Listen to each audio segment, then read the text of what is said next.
이제 7장과 8장 7절 7장 8절에서 8장 7절 사이는 간단하게 보시면 이제 모세가 파라오 앞에 가서 내 백성을 가게 하라 하면서 지팡이를 던지니 뱀으로 바뀌는 이야기, 그리고 나서 이제 첫 번째 재앙과 두 번째 재앙. 그래서 첫 번째가 나일강이 피로 변하고, 두 번째는 개구리가 개떼같이 거짓떼같이 말하니까 개구리떼같이 올라오는 그런 이제 이야기가 나오는 것으로 두 번째 재앙까지 오늘 본문이 되겠습니다. 자, 그 내용들 이렇게 살펴보시면서 또 성경책을 또 펴 놓으시고 또 앞에 화면에 또 말씀이 또 뜰 텐데요. 보시면서 우리 공부하는 마음으로 같이 한번 살펴보면서 나가도록 하겠습니다. 자, 오늘 이렇게 본문을 보게 되면 제목은 제가 약한 자들을 위해 싸우시는 여호와라는 제목으로 이렇게 잡았습니다.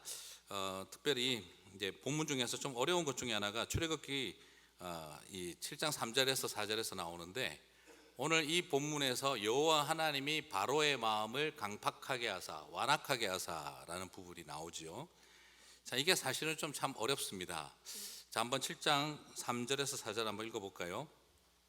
내가 바로의 마음을 완악하게 하고 내 표징과 내 이적을 애굽 땅에서 많이 행할 것이나 바로가 너희의 말을 듣지 아니할 터인즉 내가 내 손을 애굽에 뻗쳐 여러 심판을 내리고 내 군대 내 백성 이스라엘 자손을 그 땅에서 인도하여 낼지라.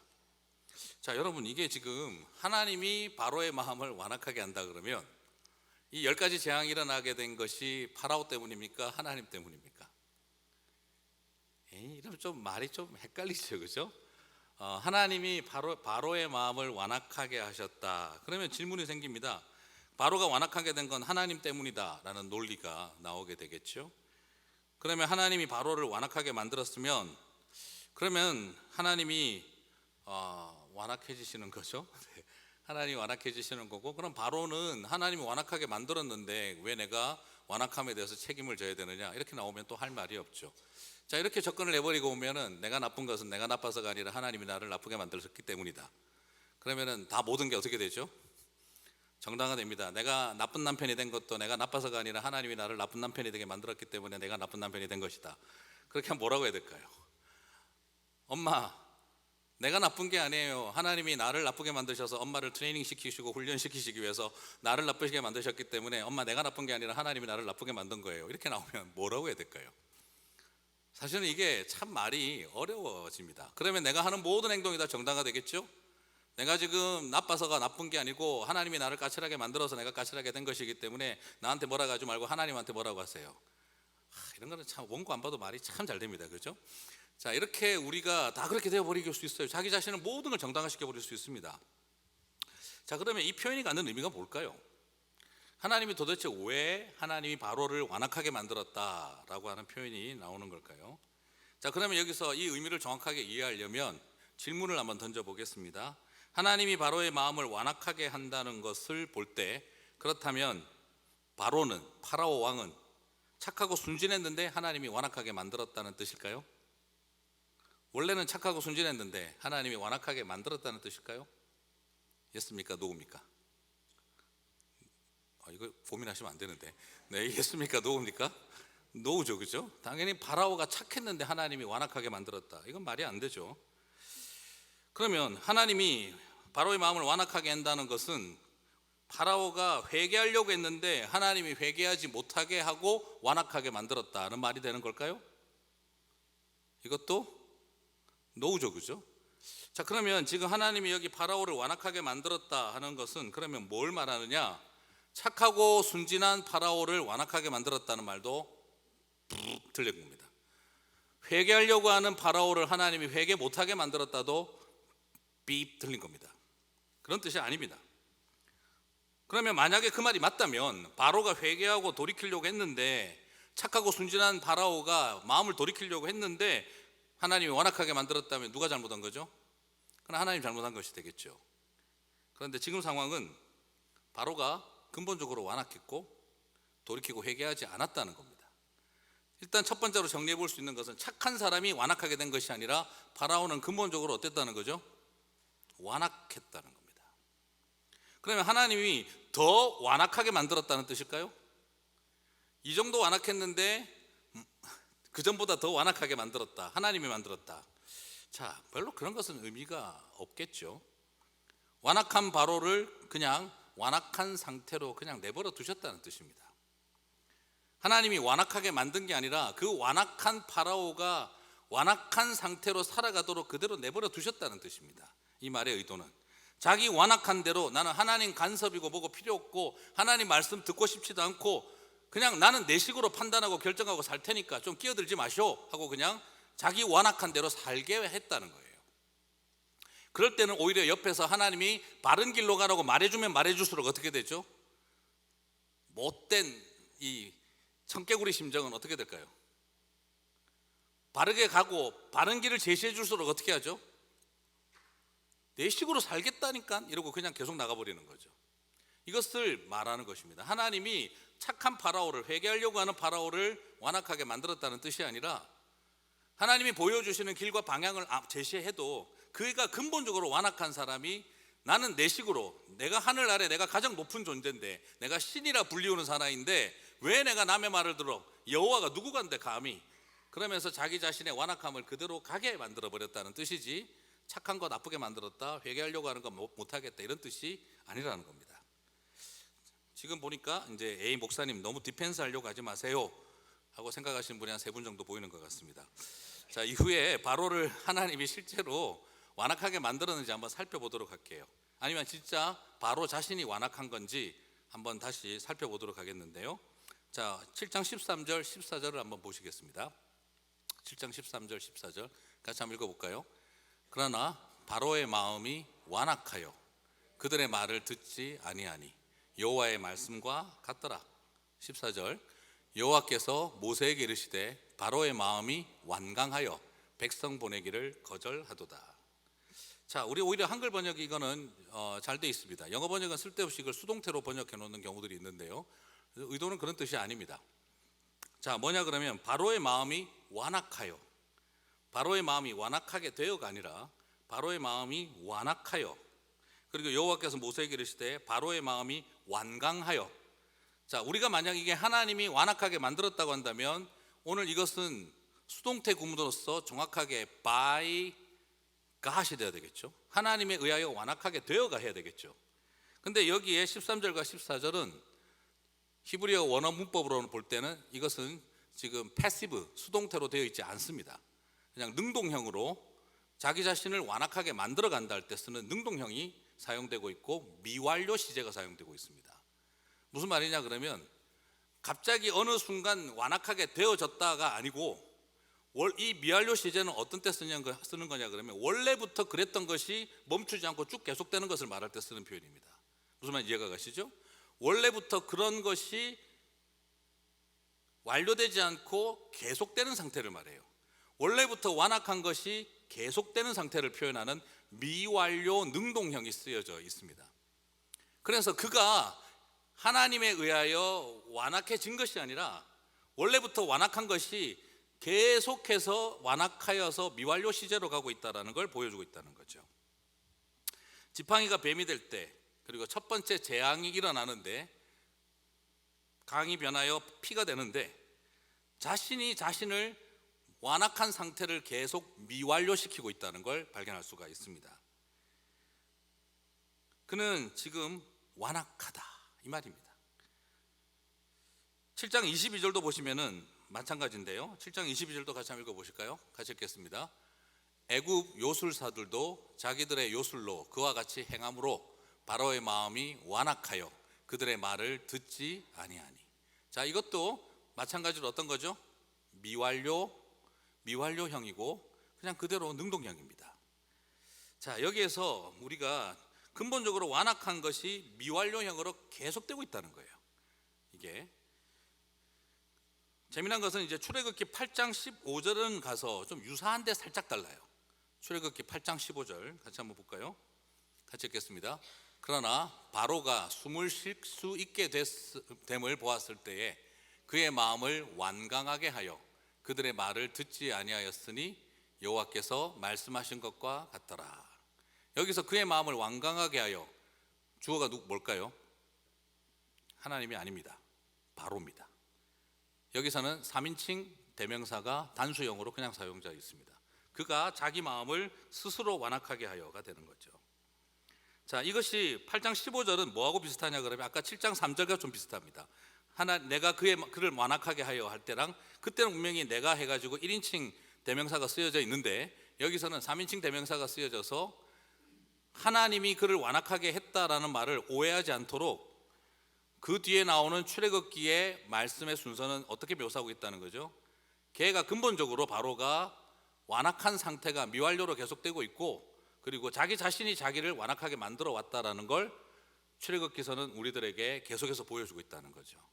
그래서 많은 분들이 성경을 보다가 하나님이 완악하게 만들었는데 어떻게 하냐, 그런 뜻이 아니라 우리들의 완악함을 너는 나 필요 없다는 말이지, 내 말 듣기 싫다는 거지, 네 인생에 끼어들지 말라는 거지, 방향을 제시해줘도 듣기 싫다는 거지, 내 마음대로 하고 싶다는 거지, 그 너의 완악함대로 그냥 살아라. 그렇게 하나님이 완악하게 내버려 두셨다는 말입니다. 그게 완악하게 하사의 의미입니다. 다시 말씀드리면, 내가 나쁜 남편이 된 건, 내가 나쁜 아버지가 된 건, 내가 나쁜 엄마가 된 건, 내가 나쁜 아내가 된 건, 내가 나쁜 자식이 된 건 하나님이 나를 나쁘게 완악하게 만들어서, 그래서 이 모든 알리바이는 하나님에게 있다가 아니라, 그냥 뭐 예수 믿고 하나님 뜻대로 말씀대로 기도하고 찬양하고 나 그렇게 살기 싫으니까 내 기분 나쁜 대로 내 식으로 그냥 내가 판단하고 내가 옳은 대로 살 테니까 하나님 좀 끼어들지 마세요. 왜 자꾸 나보고 이래라 저래라, 용서해라, 사랑해라, 품어라, 헌신해라 이런 소리 왜 하십니까? 난 딱 싫으니까 나한테 더 이상 개입하지 마세요. 내가 알아서 살 테니까. 그래? 그럼 네가 그렇게 살아라. 그게 그냥 완악하게 하사라는 겁니다. 그건 하나님이 우리를 의도적으로 더 나쁘게 만들었다는 말이 아니라 내 소원대로 해주셨다는 뜻입니다. 네가 그렇게 완악한 마음으로 살고 싶으면 그냥 그렇게 완악하게 살아봐. 그게 너를 과연 행복하게 하는 것인지, 그렇게 지금 파라오에게 다가오고 있다는 것이죠. 자, 여러분, 이것이 오늘 굉장히 중요한 의도이고 우리에게 보여주고 있는 도전입니다. 그런데 여기에서 우리가 바라볼 수 있는 것은 하나님은 아무리 대적이라고 해도 더 나쁘게 만드시는 분은 아닙니다. 내 이것들 한번 심판하려고 한번 제대로 한번 나쁜 놈들 만들어 봐야지, 그렇게 하시는 분이 아니세요.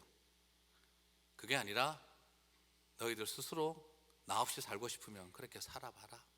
내 말씀, 하나님 말씀 듣기 싫고 그냥 내 인생에 끼어들지 마세요 하고 살고 싶으면 그냥 살아봐. 그것이 하나님이 그냥 우리를 그냥 두시는 겁니다. 여러분, 오늘 이것이 우리에게 주는 도전과 충격이 있습니다. 왜냐하면 그래, 역시 세상은 하나님이 그렇게 하시는 거야. 근데 여러분, 출애굽기에서 완악함은 바로만 있을까요? 출애굽기에서 가장 완악한 사람들은 이집트와 파라오일까요? 우리가 출애굽기를 계속 살펴보면서 발견하는 것은 왜 하나님이 이런 완악한 모습으로 살아가는 파라오의 모습을 우리들에게 보여주고 계시는 걸까요? 세상이 원래 이렇다 하는 걸 보여주시는 게 의도일까요? 세상은 이렇게 완악하게 만들어져 가는 곳이다, 그걸 가르쳐 주려고 오늘 이걸 써놓은 것은 아닙니다. 그렇다면 왜 이것을 적어놨을까요? 이런 세상만 그런 것이 아니라 모세도 이스라엘 백성들도 끝까지 완악하더라 하는 걸 우리들에게 보여주고 있는 거예요. 오늘 출애굽기는 하나님의 백성들에게 세상이 얼마나 완악한지를 가르쳐 주는 것이 목적이 아니라 내가 보니 너희도 별반 차이 없더라 하는 걸 보여주고 있는 겁니다. 그래서 여러분, 출애굽 이후부터 예레미야서가 끝나는 날까지 이스라엘 백성들에 대한 가장 많은 평가가 뭡니까? 그들은 목이 뻣뻣하고 곧아서 그 마음이 완악하고 강팍하였더라. 그것이 예레미야서 끝날 때까지 이스라엘을 향해서 제일 많이 쓰여져 있는 내용이 완악함이었어요. 양으로 따지면 세상의 완악함보다 믿는 자들의, 하나님의 자녀들의 완악함이 성경에는 훨씬 더 많이 쓰여져 있다는 걸 발견할 수가 있습니다. 이것을 통해서 우리를 바라보고 있는, 도전하시는 게 바로 뭐겠습니까? 세상 속에 있는 파라오를 보지 말고 우리 안에 있는 파라오를 직면하라는 겁니다. 그래, 세상의 파라오가 이렇게 완악하지.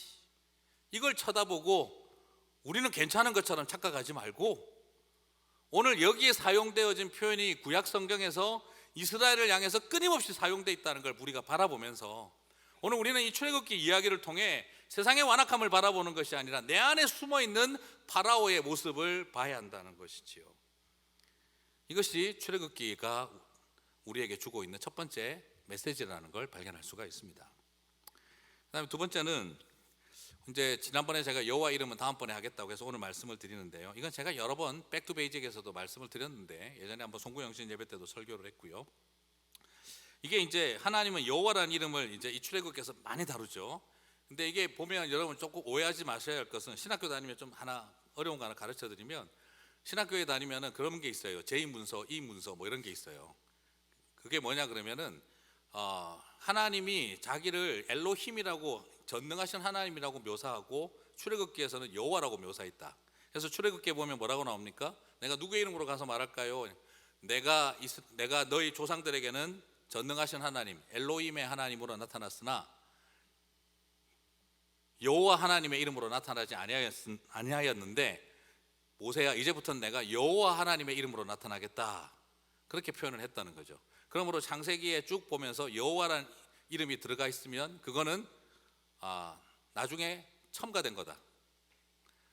출애굽기 이후에 여호와라는 이름을 사용했기 때문에, 그러니까 창세기에서 여호와라는 이름이 들어가면 이거는 후대 사람들이 끼워놓은 거다. 그래서 성경에서 하나님을 제이에게, 그게 아니라 여호와라고 묘사되어 있는 거는 따로 뽑아내고, 엘로힘이라고 한 거는 따로 뽑아내서 성경을 다시 재구성을 하자. 교회 와서는 거의 이런 말을 할 이유가 없기는 없는데, 그것 때문에 이제 막 논쟁이 신학교에서는 많습니다. 근데 이건 한번 정리해 볼 필요가 있습니다. 왜냐하면 하나님이 그전에는 그러면 여호와 이름으로 안 나타났다, 이게 그런 뜻이 아니라 야훼라는 이름도 있고 전능하신 하나님이라는 이름도 다 썼어요. 다 썼는데 야훼라는 이름 속에 담겨 있는 의미를 경험하지 못했었다는 뜻이에요. 야훼라는 이름은 사람들이 정확하게 무슨 뜻인지 모르고 그냥 쓰고는 있었는데, 이게 그 뜻이었구나 하는 걸 본격적으로 깨닫기 시작한 게 뭐라는 거죠? 출애굽기부터라는 거예요. 무슨 말인지 이해가 안 가십니까? 그냥 예를 들어서 송병주라는 이름은 알고 있었는데, 우리 교회 담임 목사로 오기 전까지 알고 있던 송병주와 우리 교회 담임 목사로 오고 난 다음에 송병주가 다르다 이 말이죠. 그냥 LA에 청년부 목사 하던 10년 전에 그냥 목사 중에 송병주 목사라고 있대. 인물도 좋고 뭐 설교도 괜찮고 그런 사람이 있대. 그렇게 알고 있다가, 그런데 우리 교회 담임 목사로 오고 나니까 겪어보니까 훨씬 사람이 좋더라, 뭐 이렇게 알게 되더라는 거죠. 아이고 오글려라, 복귀 한 10년 하고 나니까 이런 소리도 하래요. 자, 그러니까 그냥 그때는 그냥 객관적으로 이름 알고 있었다 이 말이에요. 이해가 가시죠, 그죠? 그런데 이제 내가 주관적으로 같이 보고 가까이 있어 보니까 더 알게 되겠더라 하는 것이죠. 그래서 그전에는 내가 전능한 하나님으로만 너희들이 나를 경험했으나, 그냥 여호와라는 이름은 그냥 이름 석자만 알고 있었는데, 이제는 너희들이 여호와의 이름에 담겨 있는 구원의 의미를 경험하게 해주겠다라는 거죠. 그래서 저는 아무래도 개혁주의 신학을 공부한 사람이기 때문에 좀 이게 그 구약을 해석함에 있어서 이게 제2문서냐 이문서냐라고 하는 분리시키는 좀 이 비평론하고는 저는 입장이 좀 다릅니다. 자, 그래서 이것이 객관적인 이름으로 알려져 있던 이름이 이제 주관적인 이름으로 되게 했다는 뜻으로서 되기 때문에, 창세기에서 여호와라는 이름이 나왔다고 해서 그게 후대에 끼워놓고 첨삭한 것이라고 굳이 볼 필요는 없다 하는 저는 입장으로 설명을 드려요. 그러면 이게 이제 중요한 게 바로 뭐냐면, 야훼라는 이름 자체가 하나님을 만나고 경험한다는 의식이 강해요. 이 여호와라고 하는 것은 나는 스스로 있는 자니라, 우리가 번역을 하잖아요, 그죠? 의미를 무슨 소리인지 이해가 가십니까? 더 안 가죠, 그죠? 그럼 나는 스스로 있는 자니라 해버리면 나는 움직이지도 않고 원동자, 부동자, 그냥 객관적으로 존재하는, 그냥 하늘에 붕 떠 있는 그냥 그런 어떤 존재처럼 와닿아요. 근데 그런 뜻이 아닙니다. 영어로 번역을 하면 I am who I will be로 번역하는 게 맞습니다. 왜냐하면 히브리어의 비동사가 관계대명사랑 붙어서 하나 더 나올 때 무슨 말이냐 그러면 I am이라고 하는 비동사가 있고 그 다음에 who I am이라고 할 때 비동사가 관계대명사랑 붙어서 비동사가 붙었을 때는 관계대명사 뒤에 나오는 비동사를 미래 의지형으로 번역해야 됩니다. 그래서 I am who I am으로 번역하는 게 아니라 I am who I will be로 번역해야 히브리어 문법에 맞는 정확한 번역이 됩니다. 가끔씩 이런 이야기를 해야 우리 목사가 공부 열심히 한다는 걸 여러분이 믿을 수 있겠죠. 그래서 이 I am이라고 하는 존재는 미래에 나타난 모습을 통해서 알게 된다는 거죠. Who he is, who is he라고 물었는데 그가 누구냐라고 할 때 오케이, he is who he will be. 그분이라는 존재는 미래에 나타날 그분의 존재성을 드러낼 때 그때 I know, now I know who he is라고 고백하게 되는 이름이라는 뜻이에요. 이게 무슨 말이냐면 무슨 말이 다 어려우신데 가장 이걸 잘 설명하신 분이 있어요. 바로 이주일 씨, 돌아가신 고 이주일 씨 코미디언. 내가 뭔가 보여줄게 하셨던 그분이에요. 이게 무슨 말이냐 그러면 하나님이라는 이주일 씨가 맨날 하는 말이 뭡니까? 내가 뭔가 보여주면 내가 누군지 알게 되겠다 이 말이죠, 그죠? I am who I will be가 내가 나중에 뭔가 보여줄 테니 그러면 내가 누군지 알겠지라고 이렇게 말하는 거예요. 나라는 존재성은 미래에 나타날 존재의 모습을 통해 확장된다는 거죠. 그럼 이게 바로 뭐냐?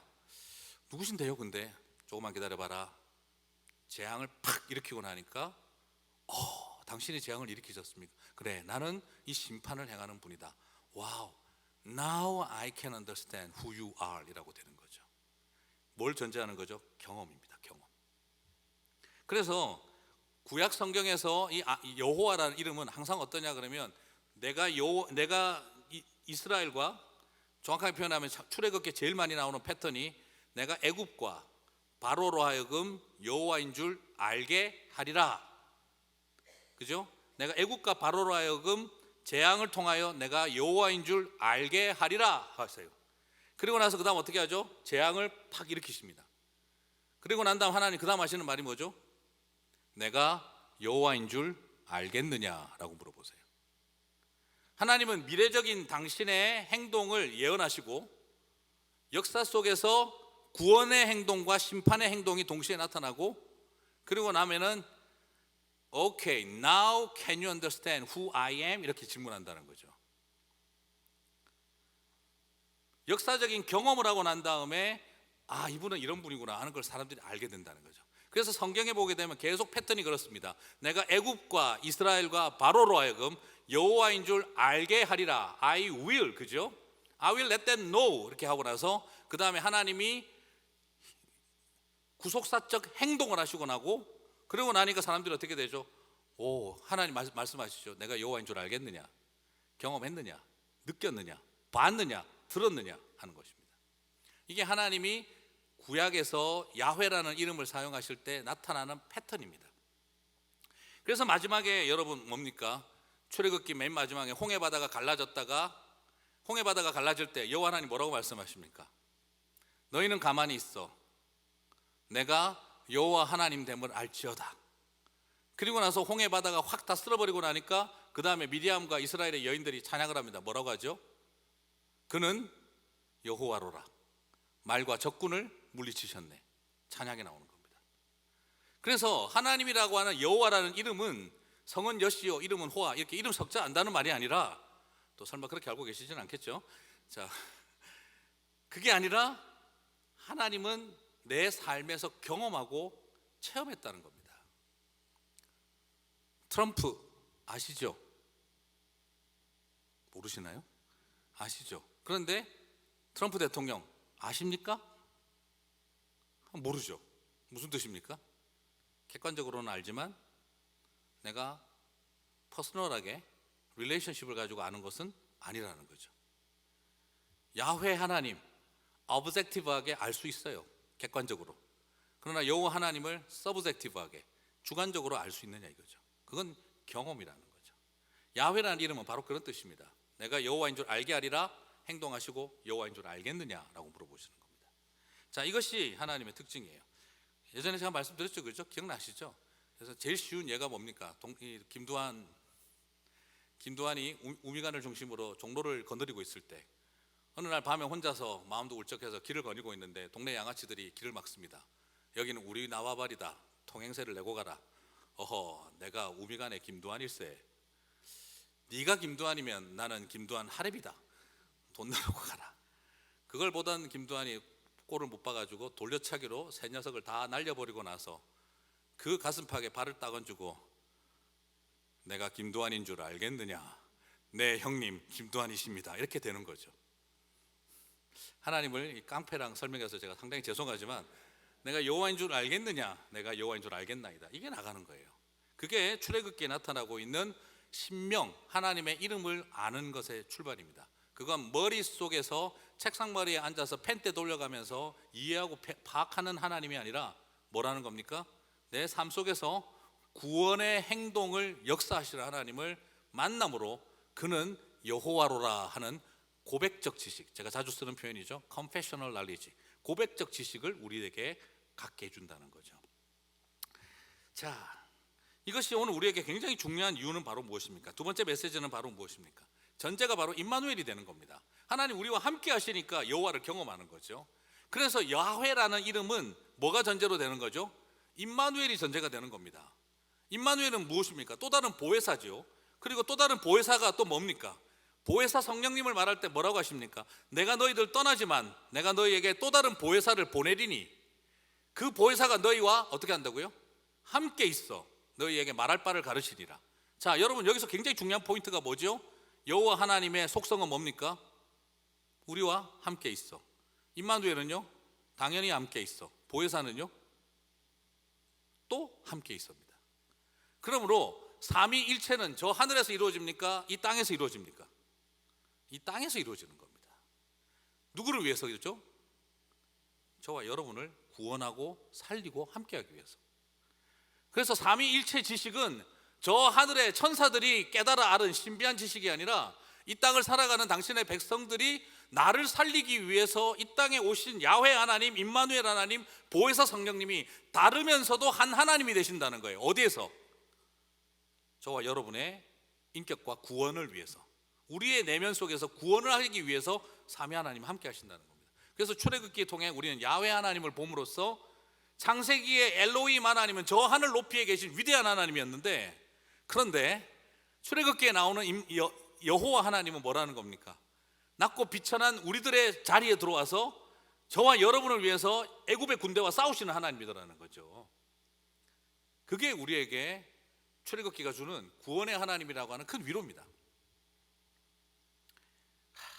네, 저는 이게 너무너무 감격스럽습니다. 그래서 출애굽기에서 우리는 바로 함께 하시는 삼위일체, 성삼위일체 하나님의 그 놀라운 이야기를 보는 것이죠. 자, 3부 안에 끝내야 되겠는데요. 10가지 재앙에서 좀 어려운 부분은 하나도 남는 질문이, 그럼 왜 선하신 하나님이 이 인간 세계를 징벌하는가? 어쨌든 이집트도 사람들인데 이렇게 징벌하는 건 좀 그렇지 않나?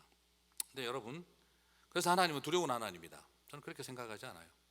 왜냐하면 여러분 정리해 보시겠습니까? 430년 인종차별을 당하고 살아온 히브리인들이 있습니다. 상당한 시간 동안 태어나는 아들마다 나일강에 악어밥으로 던졌습니다. 유아 살해, 인종 청소, 징글징글밖에 경험했습니다. 이런 상황에서 하나님은 사랑의 하나님이고 용서의 하나님이니까 무조건 이집트 다 용서해라 이렇게 하면 될까요, 안 될까요? 여러분이 히브리인 엄마들이라고 생각해 보십시오. 아들 셋 낳았는데 다 악어밥으로 갖다 바쳤습니다. 그리고 자신의 아들을 무자비하게 잡아먹는 악어들을 바라보면서 나일강의 한 부분이 피로 물드는 걸 봤습니다. 그런데 어느 날 우리들의 하나님이라는 분이 오셨습니다. 그런데 그 하나님이 말씀하시기를, 너희들 마음은 아는데 미안하다, 나는 용서와 사랑의 하나님이거든. 그래서 이집트 덮고 가자. 그냥 그렇게 나오면 어떻게 하실까요? 좋은 분이 우리 하나님이시군요, 이렇게 나오실까요? 아니면 그러면 내 새끼들 그 꼴 나서 죽을 때 뭐 하셨습니까? 그러면 하나님은 우리 하나님이 아니고 힘과 권력과 돈과 능력 가진 파라오의 하나님이시네요. 그들이 나쁜 짓 할 때는 방치하시다가 이제 정의를 세우자 그러니까 나는 사랑의 하나님이라서 용서해야 된다, 공평해야지, 이렇게 나오시면 이건 공평한 게 아니라 저 사람들 편이신 거죠. 그렇게 되지 않겠어요? 오늘 이 이야기는 바로 뭘 말하느냐 그러면, 하나님은, 우리 하나님, 공평하신 하나님이 아니라 힘과 권력과 돈과 권세를 가진 파라오와 제국의 편을 두고 계시는 하나님이 되는 겁니다. 군사력과 경제력을 갖추고 식민지를 만들며 수탈해온 제국을 향해 하나님의 징벌이 있어야 그게 뭐죠? 공평한 겁니다. 자기 힘으로 죽었다 깨어나도 정의를 세울 수 없는 노예로 살아왔던 사람들, 죽을 고생하며 살아오며 밟으면 밟혀야 되고 때리면 맞아야 되고 아들 꺼내어서 강에 던지라 그러면 던져야 하는 삶을 살아왔던 사람들에게 나는 공평한 하나님이고 나는 사랑의 하나님이기 때문에, 용서의 하나님이기 때문에 그냥 가자 이렇게 해버리면, 그러면 그 하나님은 우상과 귀족과 그리고 파라오의 하나님이시지 우리 하나님은 아닌 거예요. 그죠? 오늘 여기에서 굉장히 중요한 게 바로 뭐냐 그러면, 이스라엘의 어머니들의 가슴에 피가 흐르고 있는 것은 알고 있습니다. 그래서 하나님이 첫 번째 재앙을 뭘 내리셨습니까? 나일강이 피로 물들게 했습니다. 왜 많고 많은 재앙 중에 제일 먼저, 다음번에 제가 재앙과 관련되어서 우상에 대한 건 다음에 제가 이야기 드리겠는데요, 일단 우리가, 여러분 여기서 하나 기억할 것은, 왜 첫 번째 재앙이 나일강이 피로 물드는 재앙을 주셨을까요? 수없는 세월 동안 내 새끼들 나일강에서 피로 물들어가는 걸 옆에서 봤거든요. 그게 이스라엘의 어미들의 가슴에 흐르는 피였거든요. 하나님이 왜 나일강이 피가 흐르겠느냐, 너희들이 한 짓이 뭔지 아느냐는 거예요. 너희들이 흘리게 한 피가 이제 너희들을 징벌한다는 것입니다. 너희들이 이 흘리게 만든 그 피를 따라 나는 이집트를 정벌하겠다라고 한 거죠. 자, 이건 결국 뭘 말하느냐, 이거야말로 하나님은 힘없는 백성들에게 하나님이 복수해 주신다는 거죠. 자기 스스로 정의를 실현할 수 없는 그 가난하고 힘없는 백성들을 위해서 하나님이 싸워주신다는 거죠. 이것이 오늘 우리가 바라보는 하나님의 공평하심과 은혜입니다. 이 땅을 살아가면서 억울한 사람들, 돈 없고 힘없고 다른 인종, 이방인이라서 그렇게 당하며 살아가도 어쩔 수 없이 짓밟히고 포기했던 사람들에게 너희는 가만히 있으라 하시는 여호와 하나님이 그래서 고마운 겁니다. 너희들 손에 피 묻히게 하지 않으마 내가 징벌한다 하고 하나님이 나서 주신 겁니다. 이것이 바로 뭐라는 거죠? 하나님의 징벌이라니, 있을 수 없어가 아니라 히브리인들에게는 눈물나게 감사하고 고마운 일이 된 겁니다. 괜찮다, 너희들은 나서지 마라, 내가 한다, 이 말입니다. 그래서 하나님이 고난의 백성들에게 소망이 되는 겁니다. 이것이 오늘 이 징벌의 메시지를 통해서 주시는 세 번째 메시지입니다. 하나님은 선택적 정의를 실현하는 분이 아니라 힘없는 백성들을 위해서 징벌적 정의를 실현하시는 분입니다. 그래서 그것이 사랑이 되는 것입니다. 그렇죠. 우리가 이제 잘 나가거나 더 훌륭한 거 없습니다. 바로와 똑같고 더 악할 수도 있습니다. 그런데 이런 우리에게 여호와 하나님이 당신의 이름을 주셨습니다. 이름을 줬다는 말은 뭘 말하는 겁니까? 인감 도장 주셨다는 뜻입니다. 여러분, 하나님이 저와 여러분에게 인감 도장을 주셨다는 뜻입니다. 여호와의 이름으로 세계 제국의 심장부에 들어가서 내 백성을 가게 하라 선포할 수 있는 권세가 그것 때문에 주어진 것입니다. 우리는 능력이 있고 우리가 권세 있는 게 아닙니다. 저와 여러분에게 그 은혜를 주셨습니다. 그래서 출애굽기는 우리의 선함과 우리의 능력이 아니라 애국과 바로만큼이나 완악한 이런 우리들에게, 그리고 이렇게 소망 없는 당신의 백성들에게 이름을 주시고 그런 우리를 통해서 하나님은 구원 역사를 펼쳐 가신다는 겁니다. 그래서 출애굽기는 율법이 시작되는 곳이지만 율법보다 더 중요한 것을 볼 수 있습니다. 무엇입니까? 하나님의 은혜입니다. 델성 푸른 떡잎들 데리고 하나님은 당신의 나라를 꿈꾸신 것이 아니라 이런 힘없는 민초들을 데리고 하나님은 세계 제국을 흔들어 놓는 꿈을 가지셨던 것입니다. 그것이, 그래서 출애굽기는 은혜로 가득 찬 것입니다. 여러분, 그 메시지 꼭 기억하시면서 오늘 이 속에 우리에게 주시는 이 메시지를 따라 약한 우리를 위해 싸우시는 하나님을 바라보시는 저와 여러분이 되시기를 주님의 이름으로 축복합니다.